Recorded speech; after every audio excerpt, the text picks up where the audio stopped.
오늘은 후금에 대항한다는 명분으로 오랜 시간 조선에 머물렀지만 정작 조선에 별 도움은 안 되고 오히려 민폐만 잔뜩 끼쳤던 명나라 말기의 무장 모문용에 대해 알아보겠습니다.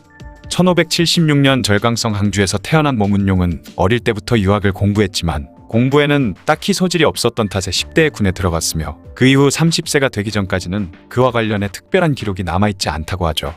그러던 1605년 큰아버지 모득춘의 유산을 받게 되면서 요동으로 왔는데 그때 요동 총병인 이성량에게 발탁되면서 당시 무서운 속도로 확장하던 여진족을 견제하는 업무를 맡게 됩니다. 그 후 꽤나 오랜 시간이 지난 1621년 5월에 후금과의 싸움인 진강대첩에서 큰 활약을 하고 동강진을 거점으로 요동 지역을 계속 공격해서 후금의 후방을 교란하는 데 큰 공을 세우면서 명나라의 수군을 이끄는 총병 자리에까지 오르게 되죠.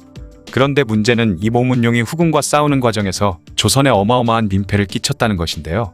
1622년 광해군은 후금의 후방을 교란하기 위해 조선 영토 내에 들어와 있던 모문용을 본국으로 돌아가게 하려고 했지만 그럴 상황이 되지 않자 어쩔 수 없이 모문용에게 평안도 철산 앞바다인 가도에 주둔하도록 허락을 했죠. 이에 모문용은 명나라 수군과 난민 1만 명을 모아 가도에 동강진을 설치하고 그곳에 머물게 됩니다. 모문용은 명으로부터 활동자금 은자 20만 냥을 지원받기는 했지만 20만 냥은 돈이 많이 드는 수군을 유지하기에 턱없이 부족한 액수였으며 그가 있던 가도는 농사도 잘 되지 않는 좁은 섬이었죠. 때문에 군량이 부족해지자 주기적으로 조선의 군량을 강요해서 식량을 강제로 걷어들였는데 이 식량의 양만 매년 10만 석에 달했다고 하는데요. 뿐만 아니라 흉년이 들어 조선에서 식량 지원을 할 수 없었던 때는 군사들을 이끌고 황해도와 평안도에 상륙해서 조선의 백성들을 약탈하는 만행을 저지르기도 했습니다. 모문용의 부하들이 백성들을 너무 심하게 약탈하자 평안북도 의주부 부윤 이완이 그들 가운데 몇몇을 붙잡아 곤장을 쳤는데 모문용은 부끄러움이란 게 없는지 그 소식을 듣고는 오히려 분노하며 감히 상국의 병사를 때렸다고 조선 조정에 항의를 했고 결국 이완은 그 일로 인해 벼슬이 강등되었죠. 모문용이 전혀 군사적인 능력이 없는 무능한 장군이었다는 주장도 있지만 어쨌든 그는 당시 수군이 없는 후금을 상대로 계속 치고 빠지면서 요동반도에서 후금군을 견제하는 일은 잘 수행했다고 합니다. 덕분에 후금은 빈집털이를 당할 것을 염려해 명나라와의 전선에 전군을 동원하지 못하고 항상 후방에 병력을 남겨둬야 했으니 이것은 인구가 적어 병력이 부족한 만주족의 입장에서는 커다란 부담이었고 결과적으로 모문용도 어느 정도 공이 있다고 봐야겠죠. 문제는 모문용이 이런 활동을 이어갈 수 있었던데 결정적인 역할을 한 것이 바로 조선을 약탈해 모은 군자금이었다는 것입니다. 안 그래도 골칫거리였던 모문용이 조선의 조정을 발칵 뒤집어버린 사건도 있었는데요. 1624년 1월 22일 이괄의 난이 평정되자 모문용은 조선 조정에 축하 선물을 보냈는데 문제는 그 선물이 홀딱 벗은 여인의 자태를 상하에 조각해서 만든 춘이라는 누드 조각상이었다는 것입니다. 남녀 7세 부동석이라는 말이 있을 만큼 엄격한 유교 국가인 조선에 저런 망측한 조각상을 선물이라고 보냈으니 그야말로 기겁할 노릇이 아닐 수 없었죠. 게다가 모문용의 부하 모유견이라는 자는 그 과정에서 말을 타고 조선 궁궐에 들어오려다가 제지당하기도 했으니 그들이 조선을 얼마나 우습게 보고 있었는지 알만합니다. 모문용이 조선에 끼친 민폐는 이것뿐만이 아니었는데요. 모문용은 자신이 많은 명나라 난민을 보호하고 있다는 것을 구실로 조선과 명나라에서 자금 지원을 받고 있는 상황이었는데 명나라는 당시 각지에 농민 반란이 일어나면서 반란군을 진압할 군대를 조직하느라 극심한 재정난에 시달리면서 모문용을 지원할 수 없는 상황이 되었죠. 결국 이 재정 부담은 고스란히 조선의 몫으로 떨어졌습니다. 그런데 이상한 것은 정작 조선에서 모문용에게 지원을 해줬음에도 명나라 난민들에 대한 식량 지원은 제대로 되지 않아서 가도의 명나라 난민들이 기아로 굶주리는 사태가 계속 발생했다는 것인데요. 이에 조선에서는 급히 식량을 추가로 지원했고 난민의 규모에 비해서 엄청난 양인 무려 26만 석이나 되는 식량을 지원했음에도 여전히 가도의 난민들은 굶주림이 발생하는 상황이 계속됐다고 하니 아마도 모문용이 지원금과 식량을 횡령해서 비밀리에 후금으로 팔아넘기며 자신의 배를 불렸던 것으로 짐작됩니다. 그런데 모문용은 정작 자신 때문에 후금이 조선에 쳐들어온 정묘호란 때는 가도에만 틀어박혀 있으면서 조선에 아무런 도움이 되지 않았죠.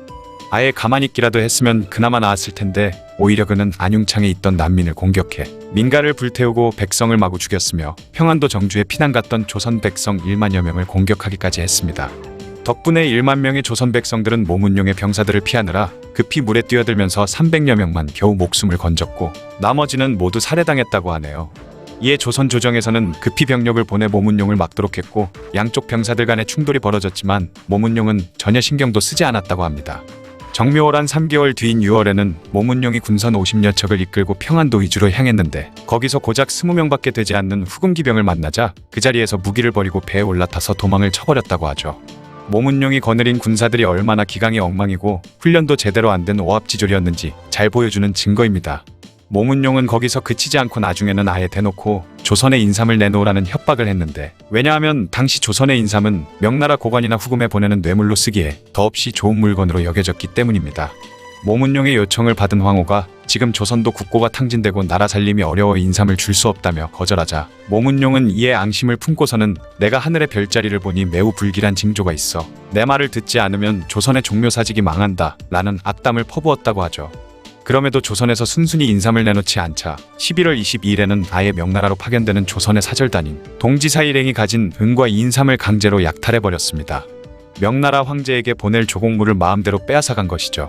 게다가 모문룡의 하인인 왕학승은 자신과 같이 일하는 종 15명을 거느린 채 평양 인근의 군현들을 마음대로 들락거리며 약탈을 하고, 심지어 고을 수령을 붙잡아 가두고 모욕하는 짓까지 벌였다고 하니 모문룡과 그 수하들이 얼마나 조선을 우습게 여겼는지 알 수 있습니다.